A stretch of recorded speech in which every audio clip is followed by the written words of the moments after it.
Halo teman-teman semua, perkenalkan aku Laurencia Meida dari angkatan 2019. Di sini, aku diberi kepercayaan oleh PMK FH Unpad untuk memberikan materi mentoring. Materi yang akan aku bawakan adalah materi hukum pidana, dengan pokok materi pertanggungjawaban pidana. Dalam pokok ini akan memiliki submateri tersendiri, yaitu definisi pertanggungjawaban pidana, kesalahan, bentuk kesalahan, pertanggungjawaban berdasarkan kesalahan, dan pertanggungjawaban ketat dan pertanggungjawaban ganti. Mari kita mulai ke materi yang pertama. Materi yang pertama, definisi pertanggungjawaban pidana. Pertanggungjawaban pidana tidak terlepas dari suatu perbuatan yang disebut kesalahan. Untuk adanya pertanggungjawaban pidana, diperlukan syarat bahwa pembuat mampu bertanggung jawab. Tidaklah mungkin seseorang dapat dipertanggungjawabkan apabila ia tidak mampu bertanggung jawab. Pertanyaan yang muncul adalah, bila manakah seseorang itu dikatakan mampu bertanggung jawab? Apakah ukurannya untuk menyatakan adanya kemampuan bertanggung jawab itu? Dan dalam pengertiannya, pertanggungjawaban pidana adalah suatu bentuk untuk menentukan apakah seorang tersangka atau terdakwa yang dipertanggungjawabkan atas suatu tindak pidana yang telah terjadi. Mari kita berlanjut ke materi kedua, yaitu asas pertanggungjawaban pidana. Asas pertanggungjawaban pidana terdiri dari dua, yaitu asas Ginstrafwortschuld yang tercantum dalam pasal 6 ayat 2 Undang-Undang Nomor 48 Tahun 2009 tentang Kekuasaan Kehakiman, yang berbunyi, tidak seorang pun dapat dijatuhi pidana, kecuali apabila pengadilan karena alat pembuktian yang sah menurut undang-undang. Asas yang kedua yaitu asas Ginstrafwortschuld yang tercantum dalam pasal 191 ayat 1 Undang-Undang Nomor 8 Tahun 1981 tentang hukum acara pidana, yang berbunyi, jika pengadilan berpendapat bahwa dari hasil pemeriksaan di sidang, kesalahan terdakwa atas perbuatan yang didakwakan kepadanya tidak terbukti secara sah dan meyakinkan, maka terdakwa harus diputus bebas. Materi yang ketiga yaitu definisi kesalahan. Kesalahan memiliki pengertian adalah pencelaan yang ditujukan oleh masyarakat yang menerapkan standar etis yang berlaku pada waktu tertentu terhadap manusia yang melakukan perilaku menyimpang yang sebenarnya dapat dihindari.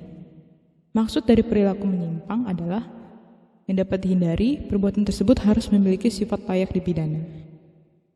Dipidananya seorang tidaklah cukup apabila orang itu telah melakukan perbuatan yang bertentangan dengan hukum atau bersifat melawan hukum. Jadi, meskipun perbuatannya memenuhi rumusan delik dalam undang-undang dan tidak dibenarkan, hal tersebut belum tentu memenuhi syarat untuk penjatuhan pidana.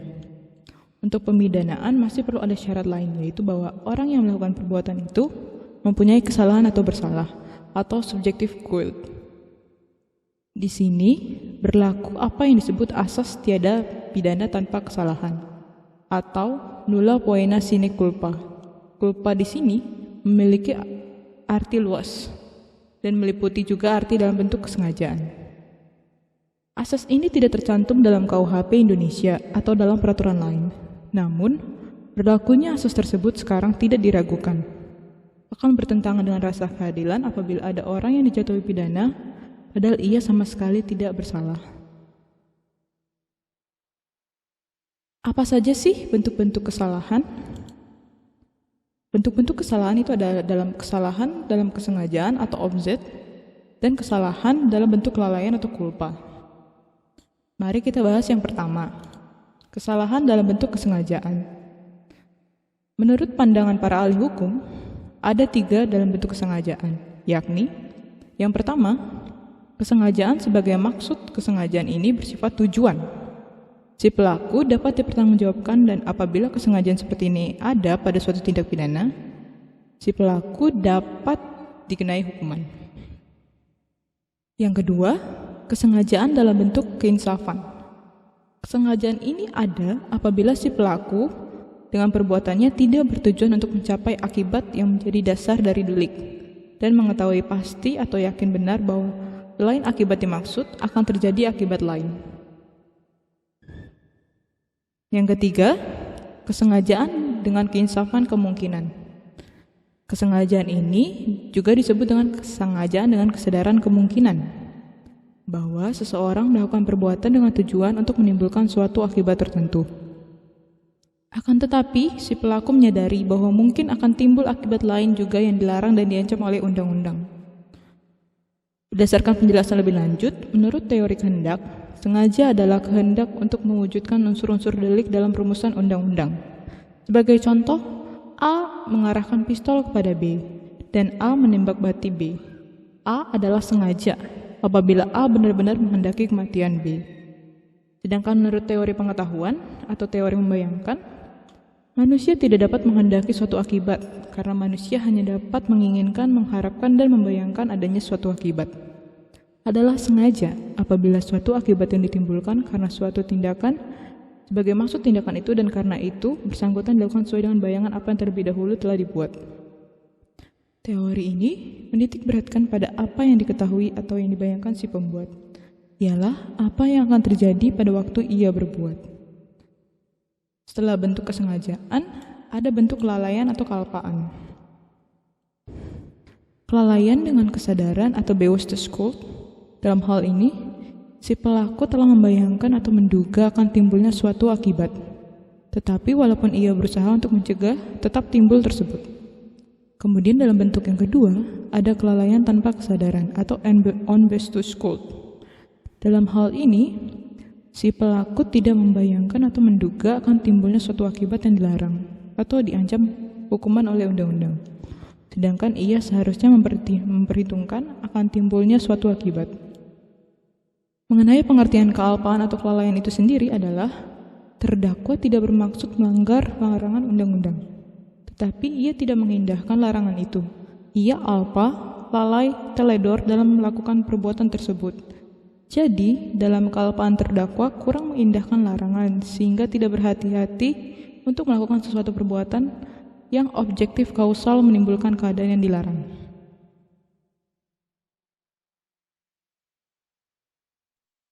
Setelah mempelajari mengenai bentuk-bentuk kesalahan serta pengertiannya, kesalahan memiliki unsur-unsur tersendiri, yaitu kemampuan bertanggung jawab, hubungan batin antara pembuat dengan perbuatannya, yaitu bentuk-bentuk kesalahan, dosa dan culpa yang telah kita pelajari tadi. Yang ketiga adalah tidak adanya alasan pemaaf. Dari apa yang telah disebutkan di atas, maka dapat dikatakan bahwa kesalahan terdiri dari atas beberapa unsur. Yang pertama, adanya kemampuan bertanggung jawab pada si pembuat. Artinya, keadaan jiwa si pembuat harus normal. Yang kedua, hubungan batin antara si pembuat dengan perbuatannya, yang berupa kesengajaan atau dolus, atau kealpaan atau culpa. Ini yang disebut bentuk-bentuk kesalahan. Yang ketiga, tidak adanya alasan yang menghapus kesalahan atau tidak ada alasan pemaaf. Kalau ketiga unsur ada, maka orang yang bersangkutan bisa dinyatakan bersalah atau mempunyai pertanggungjawaban pidana, sehingga ia bisa dipidana. Pertanggungjawaban kesalahan. Menurut Van Hamel itu sendiri, terdapat suatu kondisi di mana keadaan normalitas psikis dan kecerdasan mampu membawa kemampuan, yaitu mampu menilai akibat dari perbuatan itu sendiri, mampu menyadari bahwa perbuatan yang dilakukan itu tidak dibolehkan oleh pandangan masyarakat, dan mampu menentukan kehendak atas perbuatan tersebut. Setelah belajar mengenai pertanggungjawaban kesalahan, kita akan belajar mengenai kemampuan bertanggung jawab. Menurut Pompe, terdapat beberapa anasir pengertian dari kemampuan bertanggung jawab itu sendiri, atau Thorenicus-Barthet, yaitu suatu kemampuan berpikir psikis pada pelaku yang memungkinkan pelaku menguasai pikirannya dan menentukan kehendaknya. Yang kedua, pembuat dapat mengerti makna dan akibat dari perbuatannya. Yang ketiga, pembuat dapat menentukan kehendaknya sesuai dengan pendapatnya mengenai makna dan akibat dari perbuatannya. Dilihat dari 3 faktor di atas, yang pertama adalah faktor akal, yaitu dapat membedakan antara kemampuan perbuatan yang diperbolehkan dan yang tidak. Kemudian faktor yang kedua adalah faktor perasaan atau kehendak, yaitu dapat menyesuaikan tingkah lakunya sesuai dengan keinsafan atas mana yang diperbolehkan dan yang mana tidak.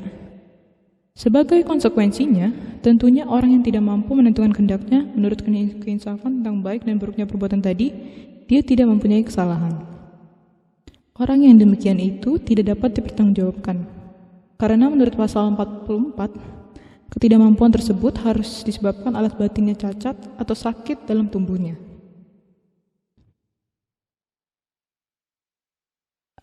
Kemudian, kita akan belajar mengenai pertanggungjawaban ketat atau strict liability. Strict liability adalah pertanggungjawaban tanpa kesalahan. Hal itu berarti bahwa si pembuat sudah dapat dipidana jika ia telah melakukan perbuatan sebagaimana yang telah dirumuskan dalam undang-undang tanpa melihat bagaimana sikap batinnya. Penerapan asas strict liability ini sangat penting terhadap kasus-kasus tertentu yang menyangkut membahayakan sosial atau antisosial, yang membahayakan kesehatan dan keselamatan, serta moral publik. Kasus-kasus seperti pencemaran lingkungan hidup, perlindungan konsumen, serta yang berkaitan dengan minuman keras, pemilikan senjata, dan pemilikan obat-obatan terlarang merupakan kasus yang sangat memungkinkan untuk diterapkan strict liability. Konsep strict liability ini merupakan penyimpangan dari asas kesalahan yang dirumuskan dalam pasal 35 ayat 2. Bunyi rumusannya adalah sebagai berikut. Bagi tindak pidana tertentu, undang-undang dapat menentukan bahwa seseorang dapat dipidana semata-mata karena telah dipenuhinya unsur-unsur tindak pidana tersebut tanpa memperhatikan adanya kesalahan.